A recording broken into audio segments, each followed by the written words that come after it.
Subhanaka la ilma lana illa ma 'allamtana innaka antal alimul hakim.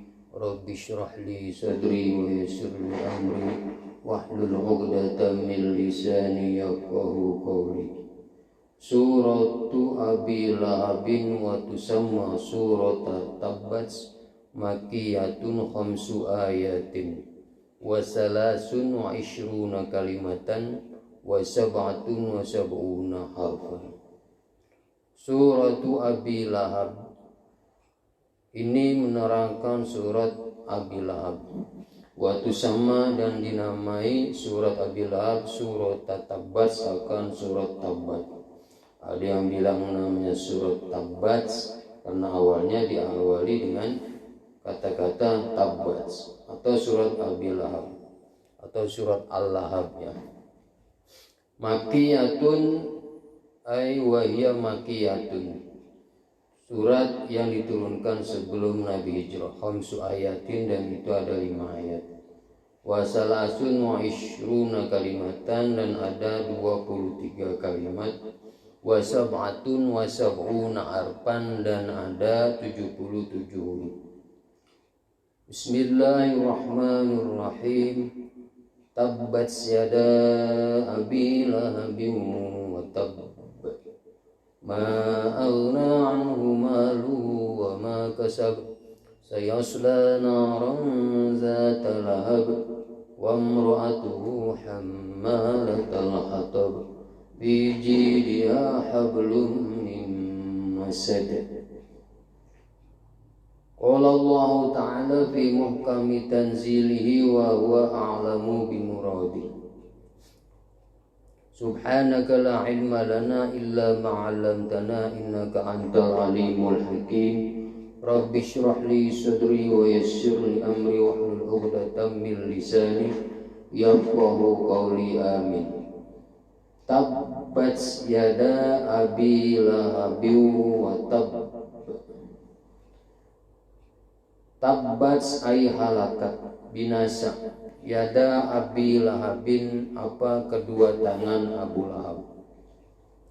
Wa Abdul Uzza bin Abdul Muttalibi, Abu Lahab itu nama aslinya adalah Abdul Uzza bin Abdul Muttalib, jadi termasuk paman beliau Rasul ya. Abu Lahab bin Abdul Muttalib, Rasulullah bin Abdullah bin Abdul Muttalib, paman asli ini. Wa tabba, dan sungguh telah pasti binasa Abu Lahab ya. Tabbat yada abi lahab ya. Jadi ini menurut riwayat adalah merupakan jawaban dari hinaan Abu Lahab, paman beliau ya. Jadi dibalas ini menurut riwayat asbabun nuzulnya diantaranya adalah ketika ada perintah untuk wa anzir ashiratakal aqrabin ya. Wahai Muhammad, berilah peringatan kepada keluargamu yang terdekat. Maka beliau Rasulullah mulai dari ya, disuruh untuk berdakwah kepada orang yang terdekat dahulu. Lalu di waktu pagi beliau mengumpulkan orang-orang, wahai saudara-saudaraku, datanglah ke sini. Apabila aku mengatakan di balik gunung itu ada seekor kuda, apakah kalian percaya? Percaya, kata mereka. Apabila aku katakan di balik gunung itu akan datang rombongan musuh akan menyerang kalian, apakah kalian percaya? Percaya. Mereka menjawab, ma jarrabnaka kaziban, kami enggak pernah melihat engkau sebagai orang yang tukang bohong. Jawab kafir Quraisy pada waktu itu. Lalu Rasulullah mengatakan, ini nazirun lakum baina yaday azabin alim. Aku memberikan suatu kabar peringatan bagi kalian, seandainya kalian tidak melepaskan diri dari kesyirikan ini, maka kalian akan mendapatkan sisa yang pedih. Maka orang-orang itu menjadi heboh.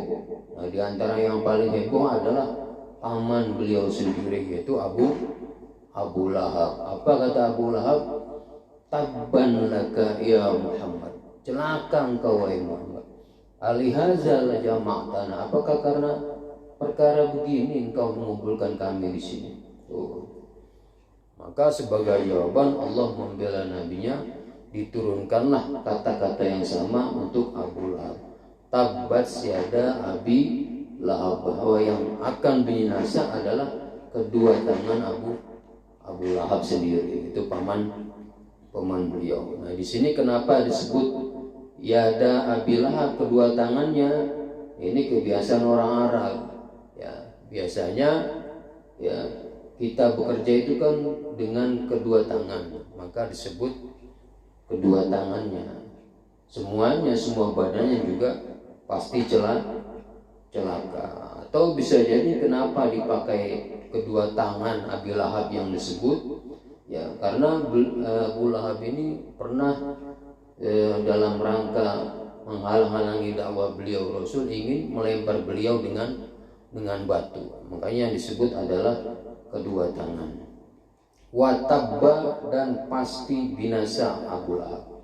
Jadi yang kedua ini watabba ini adalah seakan-akan menjadi khobar, ya, menjadi penegasan bahwa Abu Lahab ini memang benar-benar menjadi orang yang akan binasa.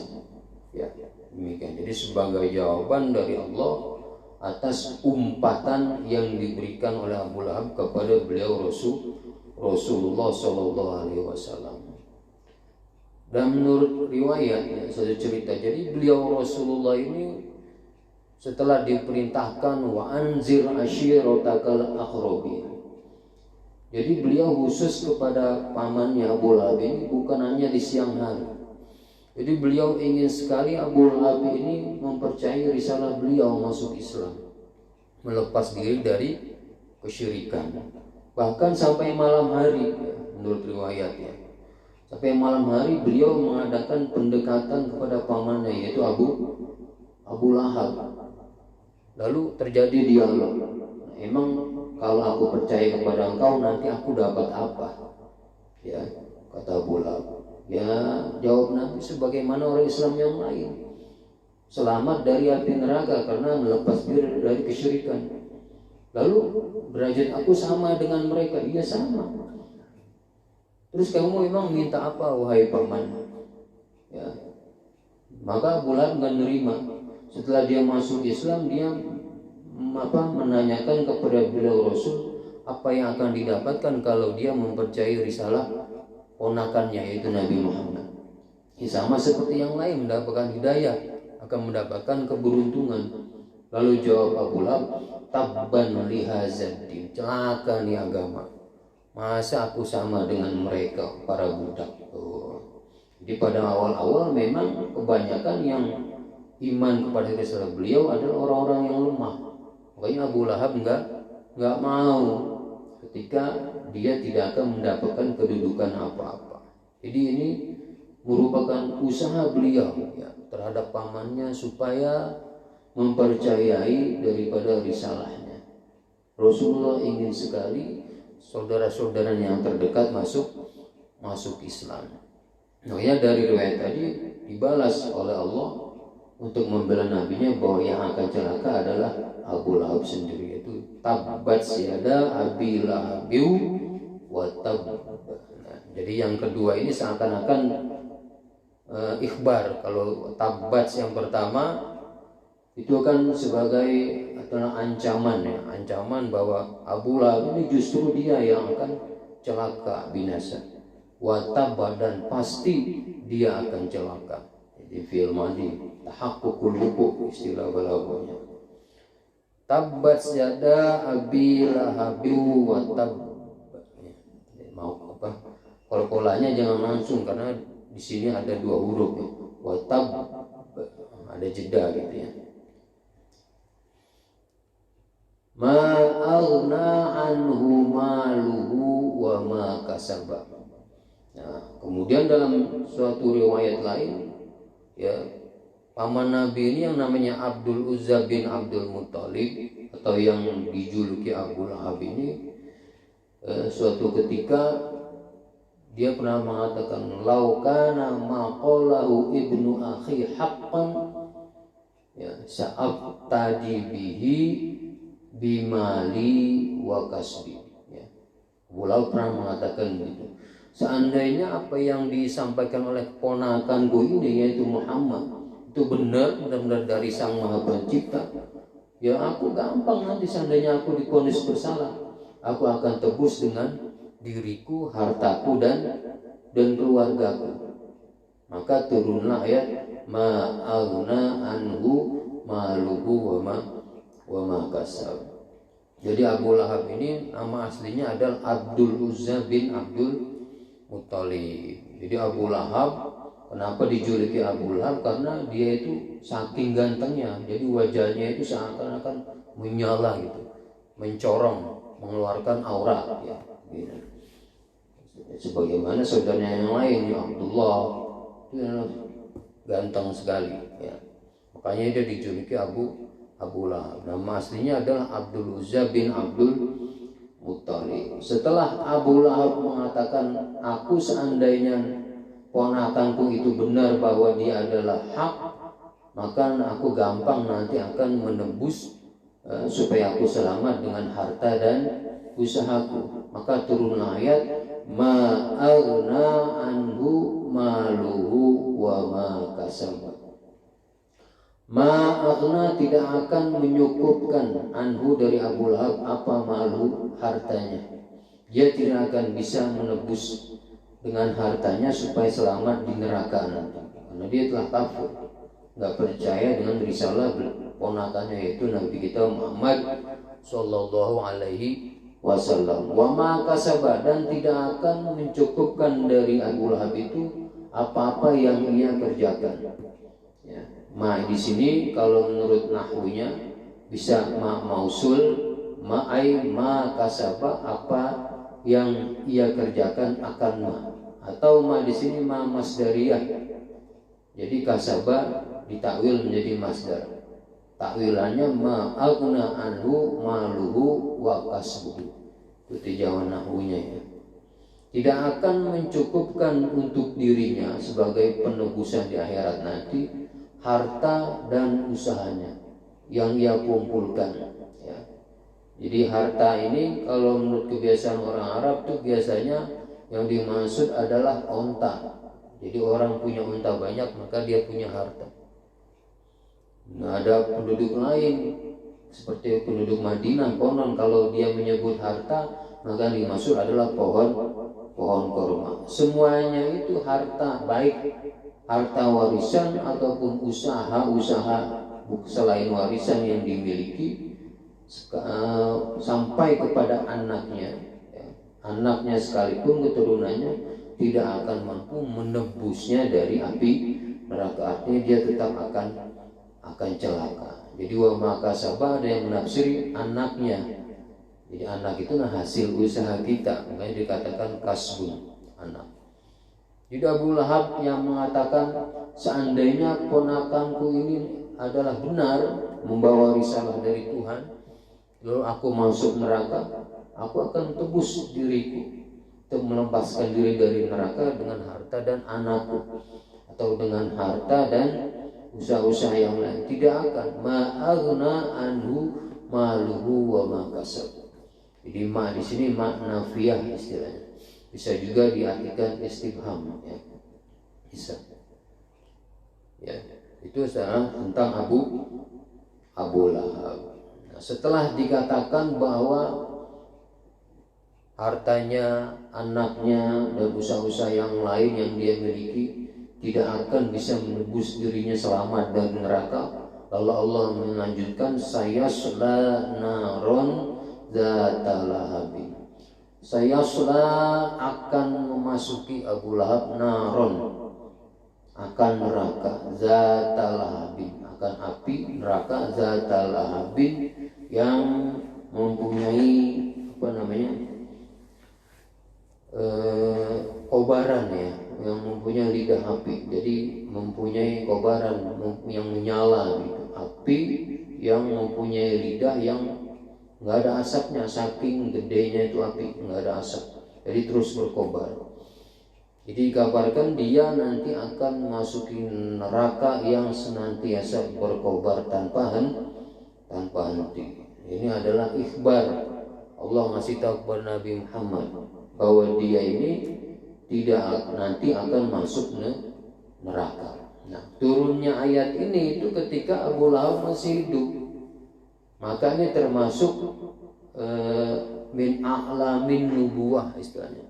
Termasuk bukti-bukti kenabian. Karena memang pada akhirnya sejarah membuktikan bahwa Abu Lahab tidak pernah mempercayai risalah Rasulullah sebagai ponakannya. Seperti tadi Rasulullah sendiri ingin sekali pamannya ini beriman, ya. Sebagaimana pamannya yang lain yaitu Abu Thalib. Cuma bedanya Abu Thalib ini membela ponakannya. Kalau Abu Lahab ini malah mencegah sampai ingin melempar dengan batu, menghalang-halangi. Ya. Jadi ketika Nabi memujuk Abu Lahab, udah kamu Islam saja, percaya kepada apa yang aku sampaikan dari risalah. Setelah itu diam. Kalau engkau malu untuk mengakui risalah, nggak apa-apa engkau sembunyikan keimananmu. Tapi tetap Abu Lahab menolak. Ya.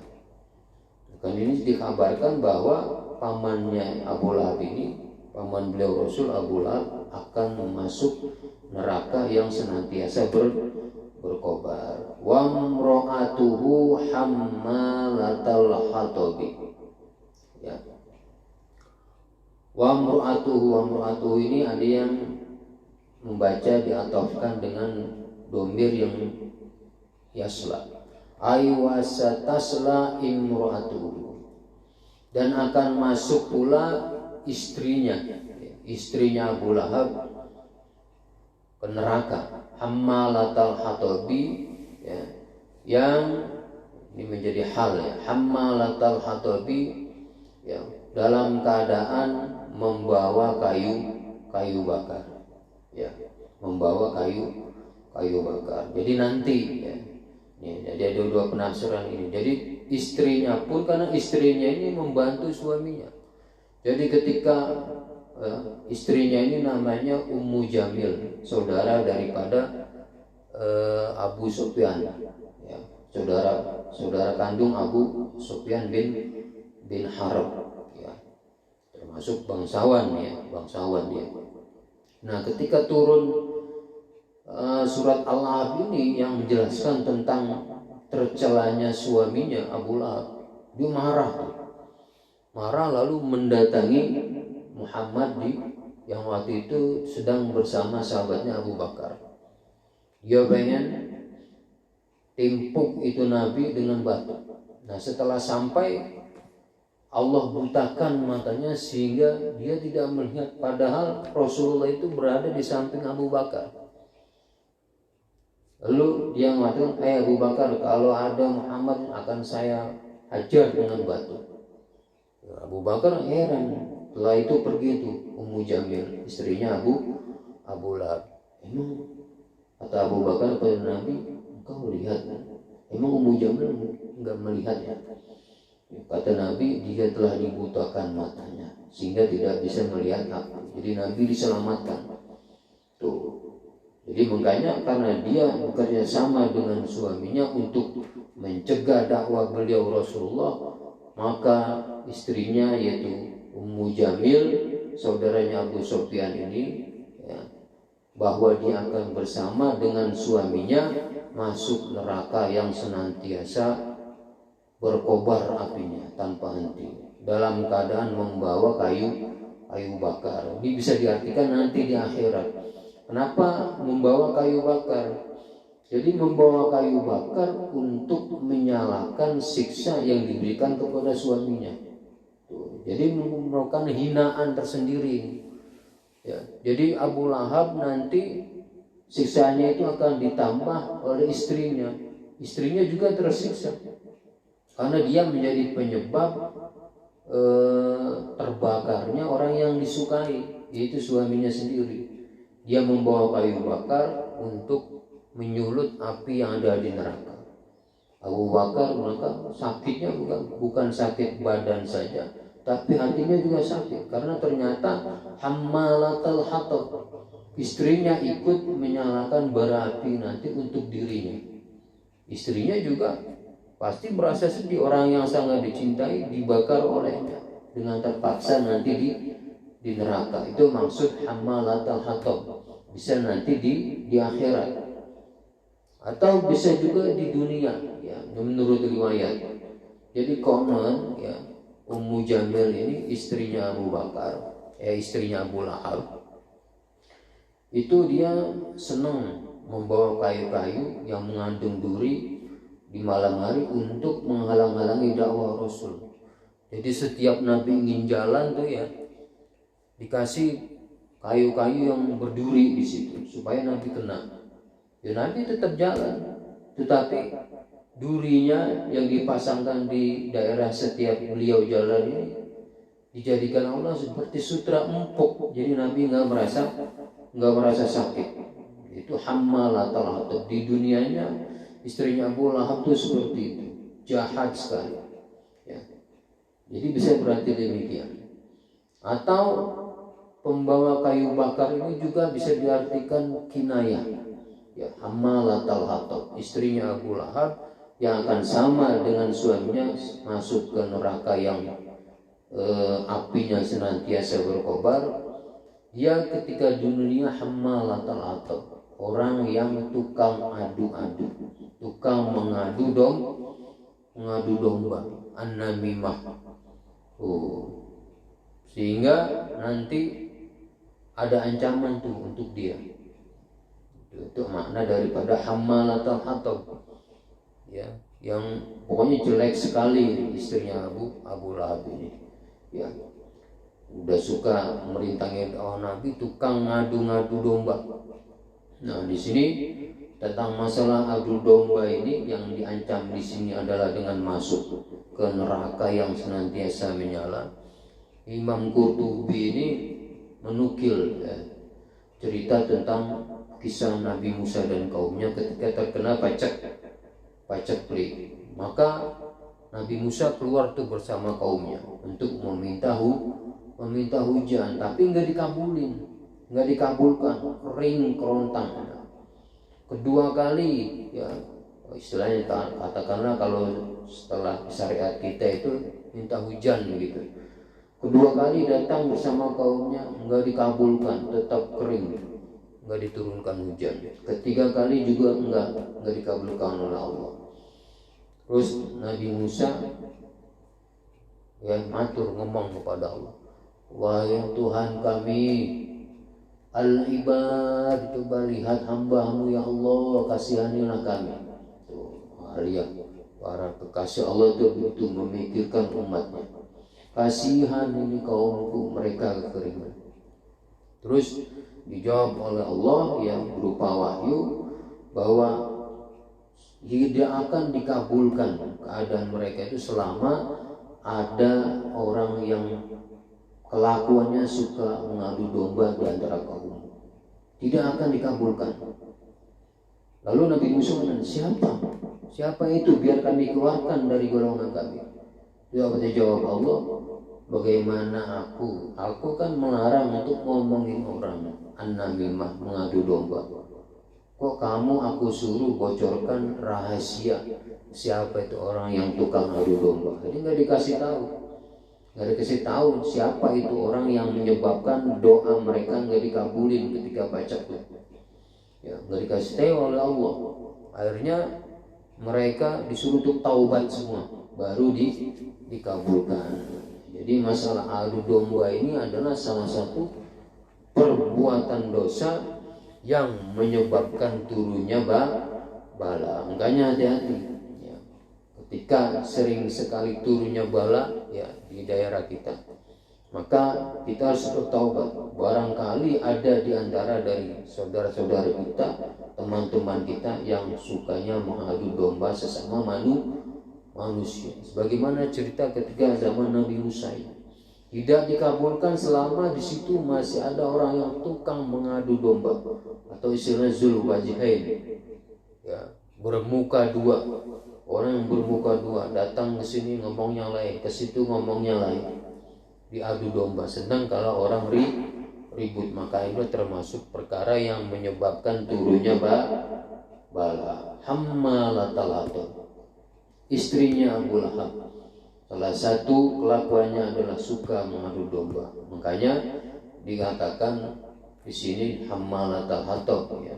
Di antaranya diartikan seperti tadi, kinayah bahwa dia ini adalah tukang membawa kayu bakar, artinya suka kompor meleduk, istilah kita, tukang ngadu sana sini, ngadu domba.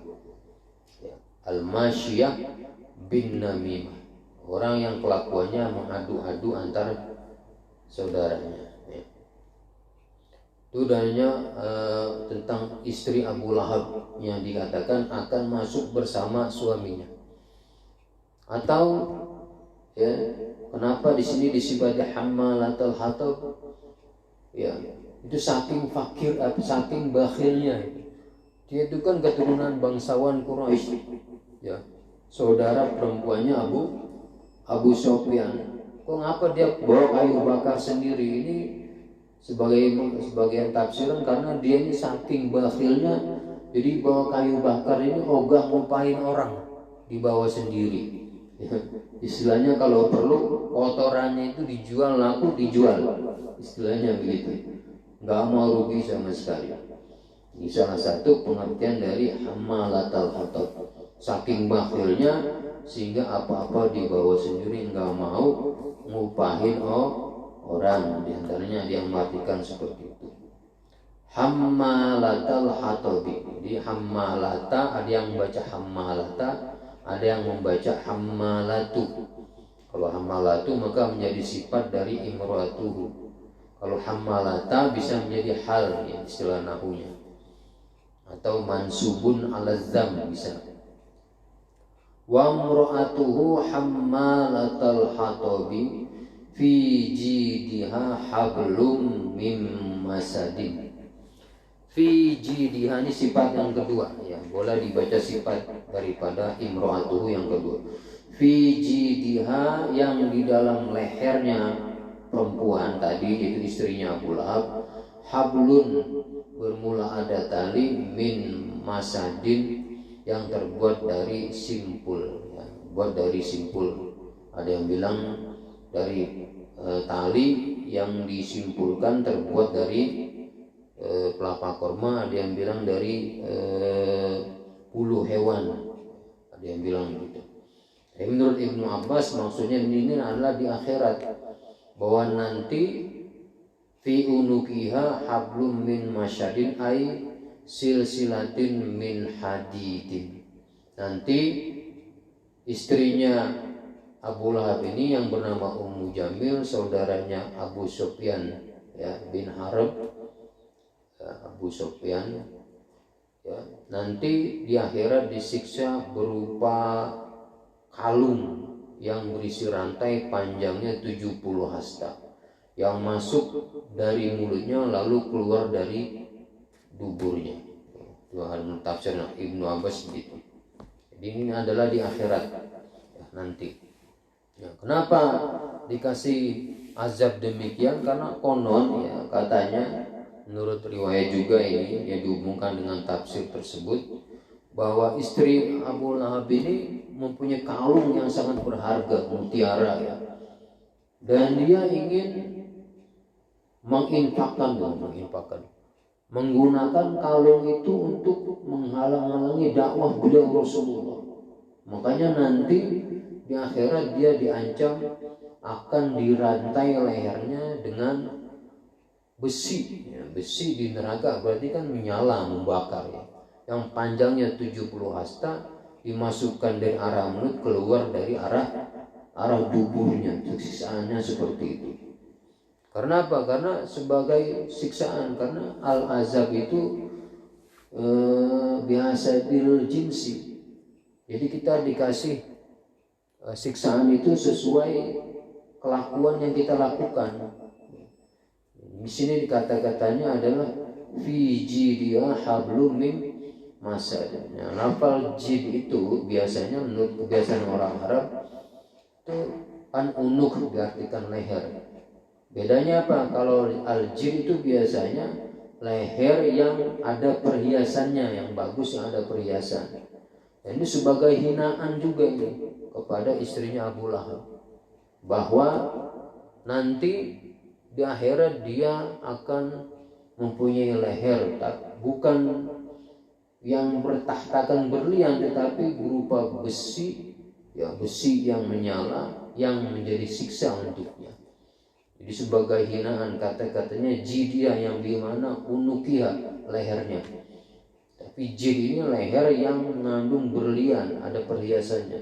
Tetapi perhiasannya bukan berlian nanti di akhirat, tapi besi yang menyala, yang panjangnya 70 hasta, dimasukkan dari mulut keluar ke duburnya sebagai hinaan, ya, dari Allah atas menghalang-halanginya suami istri ini terhadap dakwah keponakannya sendiri. Ya, makanya di sini kita menjadi ibrah, ya, bahwa Rasulullah walaupun ingin sekali pamannya baik Abu Lahab maupun Abu Thalib ini beriman, ya, tapi tetap Allah mengatakan innaka la tahdi man ahbabta walakinallaha yahdi may yasha. Jadi kedekatan itu kadang bisa menjadi hijab, ya, seperti itu. Misalnya orang dekat kiai, misalnya sangat dekat sama kiai, tapi menjadi hijab, artinya ilmunya nggak ditiru, nggak diamalin, yang ditiru merokoknya doang, misalnya, ya. Ya, kadang dekat, tapi dekat itu bisa menjadi hijab bagi seseorang. Ya, jadi begitu. Ini menjadi ibrah kita, ya. Ya, menjadi suri tauladan juga bagi kita. Fi jidha hablum mim masadana. Jadi ini sekelumit tentang tafsiran surat Al-Lahab. Ya, surat Al-Lahab yang menceritakan tentang paman beliau dan istrinya yang senantiasa menghalang-halangi dakwah beliau keponakannya. Tetapi ada riwayat, ya, ini kan sesuatu yang qaddarallah, sesuatu yang sudah ditentukan oleh Allah. Maka ada satu cerita ini, ya, ada bantah-bantahan yang terjadi antara Nabi Musa dengan nenek moyang kita, Nabi Allah Adam. Tapi Nabi Musa mengatakan, wahai Adam, engkau adalah nenek moyang manusia. Engkau yang menyebabkan manusia dikeluarkan dari surga. Aturan enak-enak di surga, airnya keluar dari surga, airnya enggak enak. Lalu apa jawab nenek moyang kita, yaitu Adam, kepada Musa? Wahai Musa yang dijuluki oleh Allah Kalimullah, emang engkau tahu, ya, Taurat itu diturunkan 2000 tahun sebelum aku diciptakan. Emang engkau enggak baca, ya, di Taurat itu sudah ada, ya, kalimat fa'aso Adamu rabbahu faghawa. Ini Nabi Adam. Ini telah digariskan nanti dia akan berbuat maksiat yang menyebabkan dia dikeluarkan dari surga. Itu sudah ketetapan Allah. Kenapa engkau ala talumuni fima qaddarullah? Ya. Engkau ini sudah membahas yang bukan wilayah engkau. Itu semua takdir Allah. Maka nggak bisa pertanyaan itu ditujukan kepadaku, menyalahkan akulah penyebab daripada dikeluarkannya jenis manusia dari surga. Nah, di sini juga tentang Abu Lahab. Abu Lahab ini sudah ditakdirkan oleh Allah bahwa dia ini adalah orang yang nanti akan masuk surga, masuk neraka, nggak mendapatkan hidayah. Dan termasuk bukti kenabian beliau, ternyata memang betul Abu Lahab ini dan istrinya tidak sampai beriman. Nah, kalau anak-anaknya itu ada yang beriman, ada yang tidak. Nah, Utaibah, ya, ini adalah termasuk yang tidak beriman sampai akhir hayatnya. Tapi ada dua yang beriman anaknya Abu Lahab, itu Utbah dan Mu'tab. Itu adalah yang beriman. Kalau Utaibah nggak beriman. Ya. Sebagaimana juga anaknya Abu Jahal, Ikrimah. Ikrimah ini Muslim akhirnya masuk Islam. Makanya beliau Rasulullah itu mewanti-wanti kepada sahabat, hati-hati kalau kalian menceritakan tentang kisah Abu Jahal, karena ada anaknya Ikrimah. Ikrimah itu sudah masuk Islam, saudaramu, saudara seiman. Jangan sampai engkau menyakiti hatinya dengan menyebutkan Abu Jahal. Walaupun betul Abu Jahal mati dalam keadaan kafir, ya tidak beriman, tetapi disuruh menjaga perasaan anaknya. Ya. Makanya menurut orang-orang ahli tasawuf di sini hati-hati mereka. Nah, kalau Abu Lahab ini ada ceritanya. Alhamdulillah ini bertepatan dengan bulan Maulid. Ada cerita bahwa Abbas, salah satu paman beliau, berarti saudaranya Abu Lahab, saudara kandung, ya, pernah bermimpi ketemu Abu Lahab. Wahai Abu Lahab, bagaimana keadaanmu di akhirat? Ya, aku disiksa, kata Abu Lahab. Ya disiksa jelas. Tetapi aku setiap hari Senin dikasih keringanan. Loh, kok bisa, kata Abbas? Kenapa? Karena aku dulu, ya, ketika Nabi lahir, Muhammad lahir, Muhammad itu kan ponakannya Abu Lahab, anaknya Abdullah, saudaranya Abu Lahab. Saking gembiranya ada seorang budak namanya Suwaibah ngasih tahu berlari-lari kepada Abu Lahab, Abu Lahab, ponakanmu telah lahir, yaitu anaknya Abdullah, yaitu Nabi kita Muhammad. Saking gembiranya ponakannya telah lahir, Suwaibah yang ngasih kabar tentang kabar gembira itu langsung dimerdekakan oleh Abu Lahab. Nah, karena aku gembira akan kelahiran keponakanku yang akhirnya membawa misi kenabian, menjadi nabi dan rasul, aku setiap hari Senin diringankan oleh Allah dan oleh Tuhan. Tuh. Nah, makanya di sini Imam Ahli Sunnah wal Jamaah pernah menukil satu syairan, yaitu Al-Marhum Al-Mafrulah Asy-Syaikh Muhammad Alawi Al-Maliki dalam forum dialog tentang Ahli Sunnah wal Jamaah tentang masalah Maulid, ya, kelahiran Nabi. Beliau menukil satu syairan, ya, tentang masalah Abu Lahab ini yang dikasih keringanan siksaan setiap hari Senin karena gembira akan kelahiran ponakannya yaitu Muhammad yang akhirnya menjadi nabi, dengan memerdekakan budak yang ngasih kabar gembira tersebut. Beliau menukil syiran Sayyid Muhammad Alawi, ini ada di YouTube ya. Iza kana hadza kafirun ja'a zammuhu bitabbas yadahu fil jahimi mukhallada ata annahu fi yaumil isnaini daiman yukhaffafu anhu lis-sururi bi ahmada famazzannu bil abdil ladzi tuladahri bi ahmada masruran wa mata muwahhida.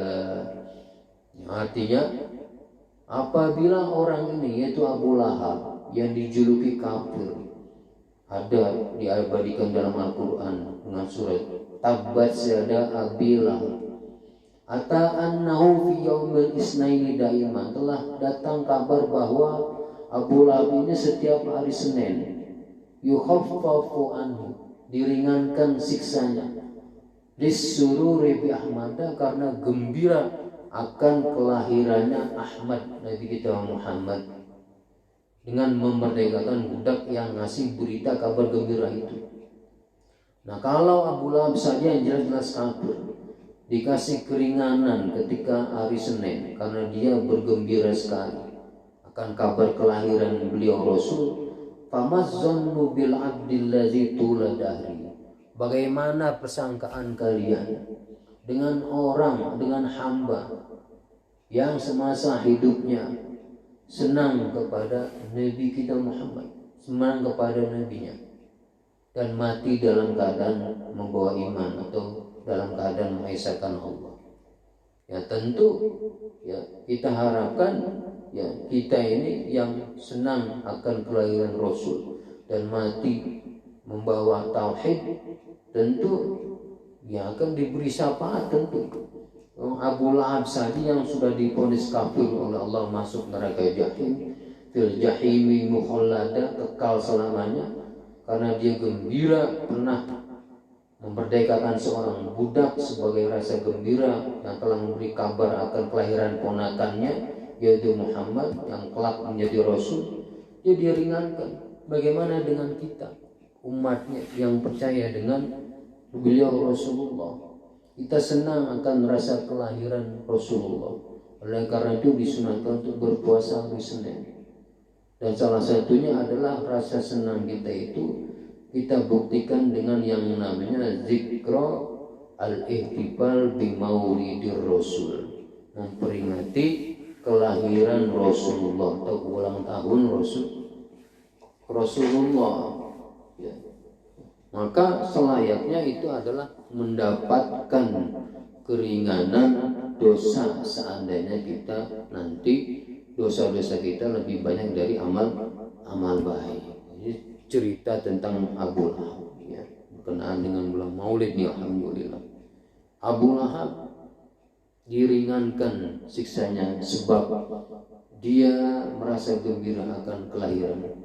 Mudah-mudahan kita yang percaya dengan risalah beliau, yang gembira dengan kelahiran beliau, yang salah satunya dimanifestasikan dengan perkumpulan yang isinya di situ mengundang para ulama untuk membacakan sirah nabawiyah.